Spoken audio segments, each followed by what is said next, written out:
Esse estudo nosso era para ter sido feito na quinta-feira, dia 19 de março de 2020, de manhã.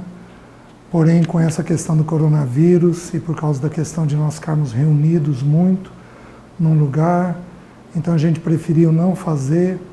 E eu estou agora com o Ivan gravando aqui, hoje é sábado, dia 21 de março, e nós estamos gravando para colocar para vocês. Já falei com os responsáveis da empresa, eu sei que toda a empresa parou, que bom, graças a Deus por isso. E vocês estão de licença remunerada por tempo indeterminado. E a lembrança que nós precisamos é que vocês estão assim, não é para viajar, não é para sair, não é de férias, mas é para poder fazer esse isolamento social. Para a gente não ter que fazer a quarentena, se a gente pegar o vírus ou alguém dos nossos pegar o vírus, o único caminho que tem é o isolamento social. Então é o que nós estamos tentando fazer, toda a sociedade da gente. E esses 2 dias acabou sendo bom para mim em particular. Eu queria dar uma palavra para vocês. Eu faço um pouco o papel de cuidar de vocês, seja espiritualmente, seja emocionalmente. Então, se eu pudesse dizer dessa maneira, eu queria dar uma palavra ao coração de vocês, uma palavra pastoral, para a gente poder entender um pouquinho o que está acontecendo. Eu gostaria de lembrar alguns pontos do que a Bíblia ensina a respeito disso. A primeira coisa que nós precisamos lembrar é que existe um Deus. E esse Deus, ele é soberano. Ele sabe tudo o que faz, no tempo que faz, da maneira que faz. Essa não é a primeira praga que a humanidade vive e está longe de ser a última praga. A Bíblia nos ensina no livro de Apocalipse que o Senhor ainda vai permitir que outras venham. Porém, nesse momento nós estamos vivendo essa. Esse vírus ele não é novo, o vírus do corona não é novo. Ele apareceu em 2002, 2003, numa síndrome chamada SARS. Porém, Deus, que governa todas as coisas, ele tem o controle de tudo. Então, por algum motivo, ele permitiu que dessa vez extrapolasse de uma epidemia para uma pandemia. Então, atingiu o mundo inteiro. E o primeiro ponto que nós temos que lembrar, como eu comecei a colocar para vocês, é que o nosso Deus, ele é um Deus soberano. O livro de Isaías, ele fala a respeito dessa soberania de Deus. O Ivan depois vai colocar isso no texto para vocês. Ele diz assim: eu sou o Senhor e não há outro. Além de mim não há Deus. Aí ele fala a respeito de um rei, do rei Ciro. Eu te cingirei, ainda que não me conheces, para que se saiba até o nascente do sol e até ao poente, que além de mim não há outro. Eu sou o Senhor e não há outro. E aí ele diz uma coisa que é assustadora, que descansa o coração e ao mesmo tempo assusta o coração da gente. Ele diz assim: eu formo a luz e eu crio as trevas. Eu faço a paz e eu crio o mal. Eu, o Senhor, faço todas essas coisas. O que o texto está nos dizendo? Ele está nos dizendo que Deus é Deus. E só há um Deus. Diz que ele faz a paz, porque ele é um Deus pacífico. Mas diz que ele também cria o mal. Por mal, nós temos que entender a adversidade. Então Deus permite que adversidades venham sobre os 4 cantos da terra. Ele faz isso de um jeito poderoso e soberano. Então ele sabe exatamente onde está levando a humanidade. Por que ele permite isso de tempo em tempo dentro da soberania dele? Porque ele precisa chamar o homem de volta para ele mesmo. Infelizmente, com a entrada do pecado lá em Adão, o coração meu e seu também se tornou pecador. nós não gostamos das coisas de Deus, nós não gostamos da verdade de Deus, nós não gostamos da luz de Deus, nós não gostamos da santidade de Deus e nós preferimos viver como deuses próprios da nossa vida. Nós que fazemos, nós que pensamos, nós que decidimos, nós somos seres totalmente independentes, como se não houvesse um Criador. Então, o que Deus faz de tempo em tempo? De tempo em tempo, de forma individual, de forma familiar, de forma local, às vezes de forma nacional ou de forma mundial, como o que está acontecendo agora, Deus chama a atenção de nós, nesse caso do mundo inteiro, para o fato de que existe um Deus, existe um Senhor de todas as coisas. E a nossa vida não pode ser vivida de uma maneira qualquer. Então, toda vez que Deus permite uma tragédia pessoal, familiar, local, nacional ou mundial, Deus está nos fazendo um convite ao arrependimento. Nós lembrarmos que a nossa vida não é para ser vivida do nosso jeito. A nossa vida é para ser vivida do jeito e da maneira de Deus. Então, em primeiro lugar, essa situação toda revela a soberania de Deus.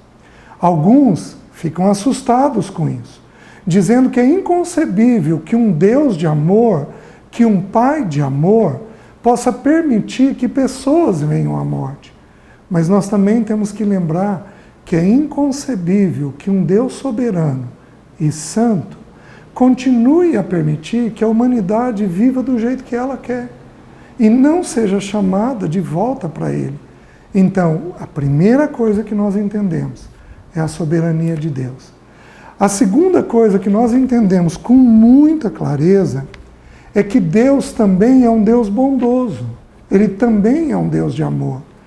Existem pessoas que têm dificuldade de compreender a soberania e o amor de Deus, porque aparentemente elas são coisas contraditórias, mas elas não são contraditórias.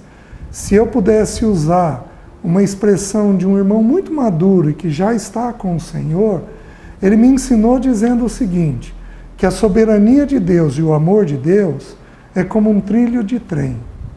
Eles nunca se cruzam, mas eles não podem ser vistos um fora do outro. Então, Deus, para se revelar a nós, Ele se revela como soberano, mas Ele também se revela como um Deus amoroso. Então, além dele ser soberano, eu gostaria que nós nos lembrássemos de um texto de Mateus, capítulo 5, versículo 44 e 45. O texto bíblico diz assim para nós: Ouvistes o que foi dito, amarás o teu próximo e odiarás o teu inimigo. Eu, porém, vos digo, amai os vossos inimigos e orai pelos que vos perseguem, para que vos torneis filhos do vosso Pai Celeste. Pois Ele faz o sol vir sobre bons e maus, e faz a chuva vir sobre justos e injustos. Então nós precisamos entender que, além de Deus ser soberano, Ele é um Deus amoroso.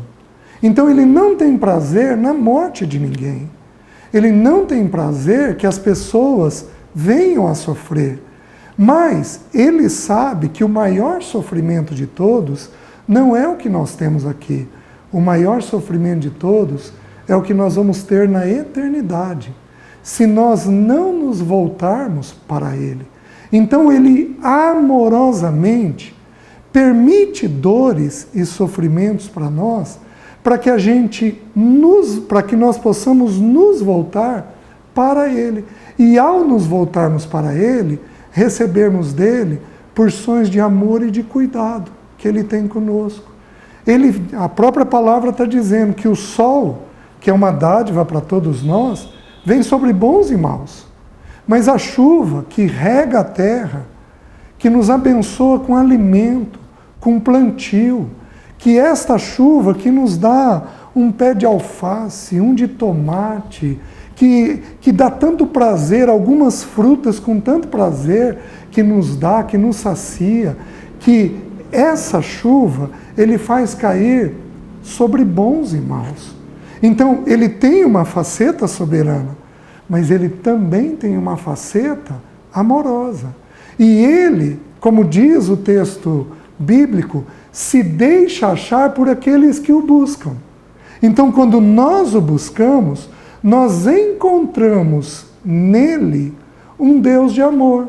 Então, ele nos visita e supre tudo aquilo que nós temos necessidade. Então, essa é uma hora, como nunca, de conhecermos essa face de um Deus amoroso que apareceu na pessoa de Cristo, que se tornou o Pai do nosso Senhor Jesus. E Jesus é o nosso irmão mais velho, que nos conduz nesse caminho de medo, de angústia, de terror e de sofrimento. Então, o segundo ponto que eu queria destacar para vocês é esse Deus amoroso que existe e que deseja cuidar de mim, de você. A Bíblia nos ensina em 1 João 4,8, dizendo assim: Deus é amor. Então está ligado à pessoa que Ele é, está ligado a tudo aquilo que está dentro dele. Esse é o segundo ponto que eu queria destacar. Mas tem mais um terceiro ponto que eu gostaria de colocar para vocês. Nos é ensinado nos últimos 2 versículos do Velho Testamento. Lá o texto bíblico de Malaquias, capítulo 4, versículo 5 e versículo 6, ele diz assim: Eis que eu enviarei o profeta Elias antes que venha o grande e terrível dia do Senhor. Ele converterá o coração dos pais aos filhos e o coração dos filhos a seus pais, para que eu não venha e fira a terra com maldição. Então, o terceiro ponto que eu gostaria de destacar para vocês é que Deus está nos dando uma ocasião de colocarmos a nossa casa em ordem. Há uma ocasião de colocarmos o texto em ordem, as nossas vidas em ordem. O texto bíblico diz que ele mandaria o profeta Elias. Nós sabemos que não existe uma forma de um morto voltar. A Bíblia ensina isso, em Hebreus 9, 27. Aos homens está dado o direito de morrerem uma vez só. Depois disso, o juízo. Morreu, vai aguardar o juízo de Deus. Não existe essa conversa de que a gente volta. Por que o texto, então, está dizendo que o profeta Elias viria? Porque o texto está dizendo que Deus mandaria um outro homem, que não Elias, no poder de Elias. Ou seja, a mesma unção que Elias recebeu do Espírito Santo de Deus, este novo homem, que foi João Batista, receberia a mesma unção, o mesmo poder. E ele veio pregando arrependimento, porque o reino de Deus havia chegado. Então, o que nós precisamos fazer hoje? Nós precisamos entender que Deus toma uma situação dessa e assusta os nossos corações, mostrando o que para nós? Mostrando que é tempo de nos arrependermos. O que é arrependimento? Arrependimento é mudar o pensamento que eu tenho sobre a vida e mudar, consequentemente, o meu jeito de viver. E o texto bíblico está dizendo que ele converteria o coração dos pais aos filhos e dos filhos a seus pais, para que ele não viesse e ferisse a terra com maldição. Meus queridos, a gente vive uma maldição nesse momento. Essa praga chamada coronavírus, Covid-19, ela está no nosso meio, ela já ceifou muitas pessoas. No dia de hoje, sábado à tarde, são cerca de 12 mil pessoas que já morreram com esse vírus. Nós não sabemos quantas ainda morrerão, se pessoas perto de nós morrerão ou não. O fato é o seguinte: Deus está ferindo a terra. Por quê? Porque não tem existido entre nós corações dos pais convertidos a seus filhos e coração dos filhos convertidos a seus pais. Não tem havido isso no nosso meio. Então o que nós precisamos fazer? Sem desespero, nós precisamos, em primeiro lugar, olharmos do que cada um de nós precisa se arrepender. Então eu estou falando com você que é o chefe da família. Quais são os seus pecados? É o alcoolismo? São as drogas? É o distanciamento? É o trabalho em excesso? É o amor ao dinheiro? Quais são os seus pecados? Então o que você precisaria fazer? Se arrepender desses pecados. É a falta de consideração para com a sua mulher? Você grita, levanta a voz, você é estúpido, você é duro, você é inflexível com ela. Isso tudo é pecado do qual nós temos que nos arrepender. Porque a mulher tem que ser tratada com consideração, como parte mais frágil. Mas eu também estou falando com as mulheres. Aquelas que são casadas, que são mães. Qual que é seu pecado? Você é uma pessoa briguenta? Você é uma pessoa difícil? Você é uma pessoa complicada? Você fala demais? Você é irritada? Você é agressiva? Qualquer desses pecados que você tenha, você é crítica em excesso, você precisa se arrepender. Porém, não são só os homens ou as mulheres, os pais ou as mães. A Bíblia diz que o coração dos filhos tem que ser convertido aos pais. E aí, então, agora eu falo com você que é filho. E aí eu te pergunto de forma muito simples e muito objetiva. Você é obediente? Você tem obedecido seus pais? Você fala mal dos seus pais para os seus amigos? Você sabe ouvir o que os mais velhos têm a dizer para você? Você tem consideração para com a opinião do seu pai, da sua mãe? Você tem gritado em casa? Você tem vivido do seu jeito, da sua maneira? Via de regra, o que os pais pedem para nós é por proteção. Não é porque eles querem limitar a nossa vida, não é porque eles não querem que a gente viva a vida, mas é porque eles sabem que não está na hora de fazermos determinadas coisas. Aí eu te convido, jovem, filho, a um arrependimento, a pedir perdão ao teu pai, à tua mãe.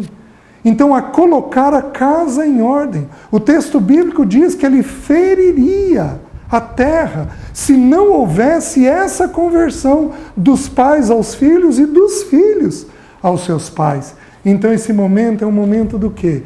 É um momento de, para cessar a praga, nós buscarmos arrependimento e colocarmos a nossa casa em ordem. Não importa se você é pai, mãe ou filho, você tem problema com os seus pais, tem coisa não resolvida, passa a mão no telefone. Não está dando para ir na casa, né? Passa a mão no telefone e diz para ele, pede perdão para ele pelo seu erro. Restaura a sua vida. E se porventura Deus chamar teus pais, você vai terminar essa vida sem estar bem com eles.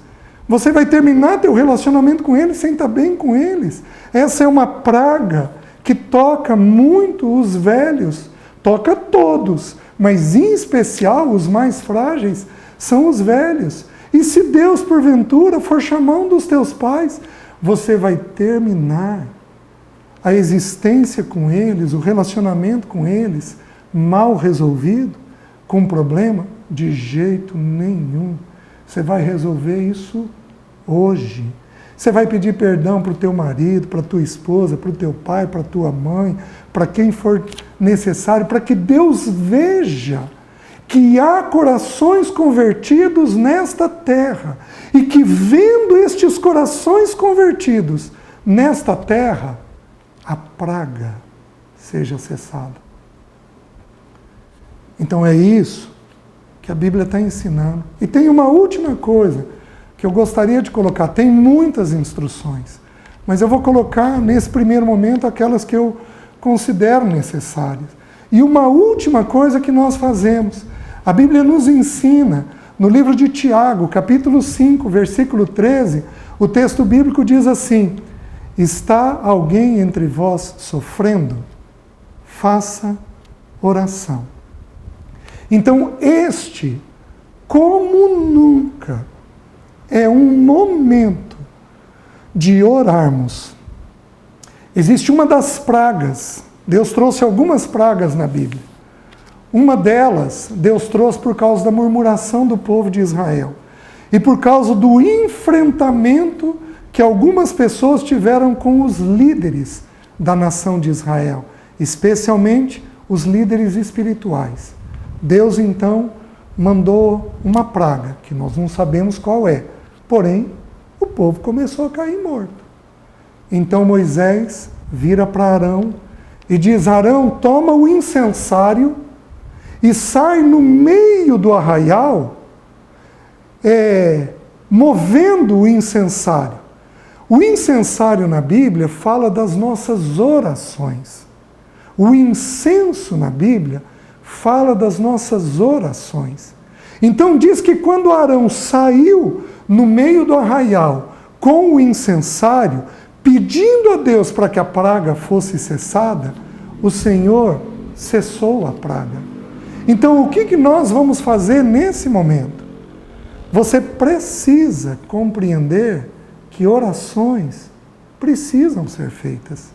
Então você precisa reunir seu marido, seus filhos. Abra o texto bíblico. Pega uma Bíblia. Começa a ler do Novo Testamento. Se você não souber o que fazer, começa do Novo Testamento.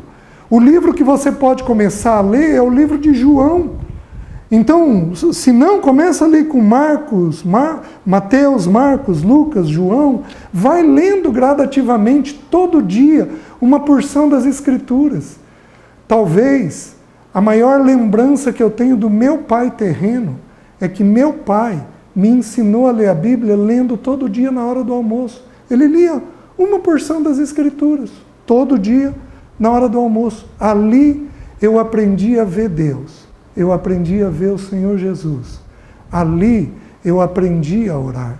Então, o primeiro desafio nosso agora, ao estarmos juntos, é não gastarmos o tempo apenas com as informações, mas é gastarmos o tempo com a palavra de Deus. Abre as Escrituras, lê a Bíblia. Não deixe que seus filhos ironizem ela, porque a Bíblia tem explicação para tudo o que está havendo. Ore. Nós vamos orar a quem? Nós vamos orar a Deus, o Pai. Jesus nos ensinou: e vós orareis assim: Pai nosso, que estás nos céus. Então nós vamos orar a Deus, o Pai, em nome do nosso Senhor Jesus. Então você começa a oração em nome de Deus, o Pai, e termina a oração em nome de Jesus. Porque nós podemos muito no nome de Jesus. E pelo que nós vamos orar? Por nós, pelo nosso casamento, pelos nossos filhos, pelos nossos parentes. Nós vamos orar pelos médicos que estão na frente desta luta. Eles são desprovidos de família nesse momento, eles têm filhos, eles têm os medos deles, as tensões deles. Nós vamos orar pelos médicos, os enfermeiros, os atendentes de enfermagem, pelas pessoas da limpeza. Nós vamos orar por todos aqueles que estão envolvidos na saúde, por aqueles que usam ambulância, por aqueles que dirigem ambulância, pelos socorristas. Nós vamos orar por todos aqueles que estão envolvidos nessa questão de saúde. Nós vamos orar pelos farmacêuticos, por aqueles que estão na farmácia. Nós vamos orar pelas pessoas que estão no mercado, que estão nos açougues do mercado, na padaria do mercado, no caixa do mercado, porque essas pessoas estão numa exposição maior que nós. Nós temos que agradecê-las. E nós vamos cuidar delas de que maneira? Em oração. É assim que nós vamos fazer. Lá em casa, nós tomamos uma decisão. Nós oramos uma vez por dia, todo dia de manhã. Eu e minha esposa fazemos essas orações que eu estou ensinando vocês. Porém, nós tomamos uma decisão. Nós passamos a orar 2 vezes ao dia, de manhã e à noite. Nós nos reunimos nossa filha e nós buscamos a Deus em oração por todos esses motivos. Então nós vamos com esse incensário chamado oração. Nós vamos levantar um clamor a Deus o Pai, para que Ele cesse essa praga no nosso meio. E nós vamos, com ousadia e coragem, buscar um coração convertido, para que ele não fira a terra com maldição. Vou orar com você agora. Senhor, cada uma dessas pessoas que estão ouvindo o estudo, toma o texto bíblico e fala com profundidade e com clareza ao coração de cada um. Ajuda-nos nos anseios e nos medos que temos, para que o Teu bom nome seja glorificado. Sê a nossa fortaleza. Ajuda-nos, nós pedimos, para que o Teu bom nome seja glorificado. Eu oro em nome de Jesus. Fique atento, porque o próximo estudo eu quero falar sobre a salvação em Cristo e eu quero falar sobre o medo que nós temos nesse momento. Deus te abençoe.